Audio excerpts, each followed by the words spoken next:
we can come as one to one place to find that marketing. April 15th will mark the one-year anniversary of the closing of the former Manchester in the Mountains Regional Chamber of Commerce, which then entered a Chapter 7 bankruptcy proceeding. The Shire's regional marketing organization stepped up to keep the Chamber's website active and answer the telephones.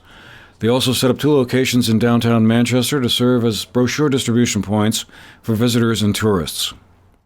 Since then, filling the void left behind by the Chamber's collapse has been the subject of frequent discussion by town and business leaders. Now, new options are emerging. One, a regional approach being offered by the Bennington Area Chamber of Commerce, which hopes to broaden its scope and presence in the North Shire. Additionally, the Manchester Business Association, a new organization funded by member dues, is hoping to help promote the town and its businesses. That organization reached agreement recently with the town of Manchester to tap into a fund of nearly $70,000, $25,000 of which is public tax dollars from Manchester residents, with the rest donated from other private sources, that will help fund the marketing effort by the new Business Association. Paul W. Carocchio, the president of the new Business Association, stated that its mission was to promote and market the town of Manchester and its businesses by developing strategies that include advertising, promotion, and events to increase the number of visitors to Manchester. He compared their approach with that of the Bennington Area Chamber of Commerce. Their approach is a shotgun approach, widespread shotgun pattern. Ours is a rifle, very direct approach to Manchester. And from a regional perspective, what they're doing is great. We need that representation. But as the Manchester Business Association, we're focused specifically on Manchester, the Manchester brand. We've raised town taxpayers' money through the town to focus on the brand of Manchester. We've raised private money from residents and business owners in the town to market Manchester. That's our core mission, and that's what we're doing. So however we can help the Shires and or the Chamber in Bennington, we're there to help, and vice versa. I've gotten that same support from Jonah and Matt Harrington.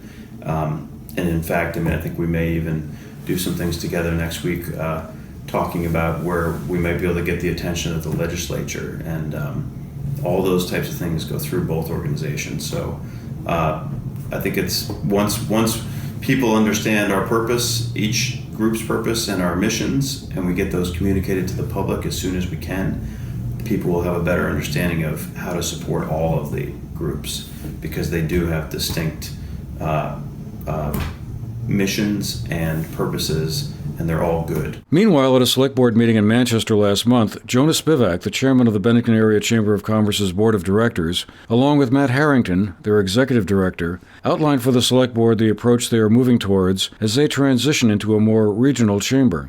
At present, its membership is largely centered in Bennington, but they are looking to change that. In the first year, we want to get between 30 and 40 members in the North Shire region. Second year, we're looking at 50 to 100, and by the third year, we'd like to see 100 to 200 members in the North Shire area. This is going to consist of 3 nodes of how the organization will work. So it'll be a spread organization with a node in Manchester, doing member services and tourism and facilitating tourism.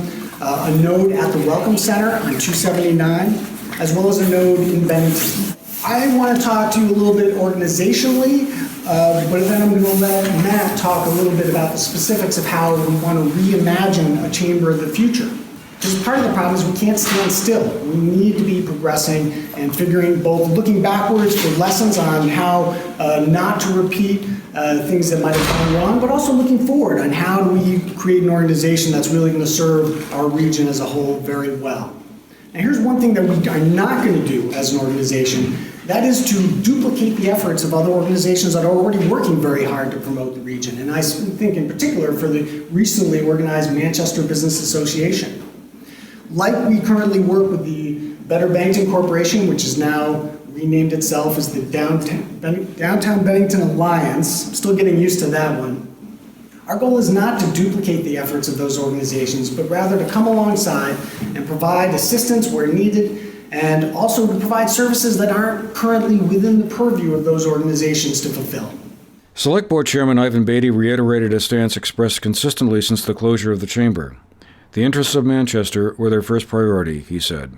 And it's nice that there are people on a regional level that are taking care of that aspect of it.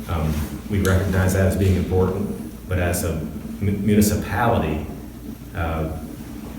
our focus is Manchester. We absolutely understand. Seth Bongartz, the president of Hildene, the Lincoln family home and one of Manchester's top visitor destinations, said both approaches have their place, but that the value of regional marketing shouldn't be discounted. But in terms of effective marketing, there's no way in the world a single town can do effective marketing. It works only on a regional basis when you can pool the resources to then have the critical mass and have the resources to go to shows, to promote the region, and if you're going to do any kind of advertising, you have to do it long term. It has to be substantial. So the only way that can possibly work is on a regional basis. Otherwise, you can have a little, a website and a little presence, but in terms of marketing, that might be helpful to people who are already here, and for people who might be specifically already thinking about coming to Manchester, for instance. But in terms of really promoting and trying to draw people here, you can only do it regionally. Otherwise, it's just not effective. At the same time, other longer-term economic trends may be at work. One of the issues that has bubbled up in recent months has been an apparent uptick in the number of stores and shops closing, an echo of a period a few years back when more than the usual number of businesses, some locally owned, others not, called it a day. Lana Halbin, a principal at Manchester Designer Outlets, which leases space to many of the nationally known brand outlet retail stores that have helped define Manchester in recent decades, says the fundamental factors that have made Manchester a destination for tourists from around the world remain. Since probably the 1800s is because it's beautiful. It's because it is in nature. It is because we are surrounded by mountains. And we have beautiful rivers and streams and fly fishing, and we have natural resources, and that hasn't changed. It really, whether you have this store or that store or this inn or that inn, doesn't take anything away from the reasons why people come here. And the reasons why people come here is because there's a certain cachet and a certain feeling about Vermont. It just is. So I really urge people, when they get panicky if a few stores close or they see a couple of businesses close, not to panic. You have to look at the big picture. And the big picture is Manchester is of interest. And we're all very excited. I think it's really moving now in many, many directions. I'm not afraid. I mean, yes, when you see some stores closing and businesses closing, nobody likes that. But I just came back from New York City. Madison Avenue, 3rd Avenue, 2nd Avenue, 1st Avenue. Tons of stores aren't there anymore. But I've seen that before, both there and here. And do I think internet shopping is going to go away? No. I just think there is enough people in percentages that are going to want to go to bricks and mortar. For the GNet TV News Project, I'm Andrew McKeever.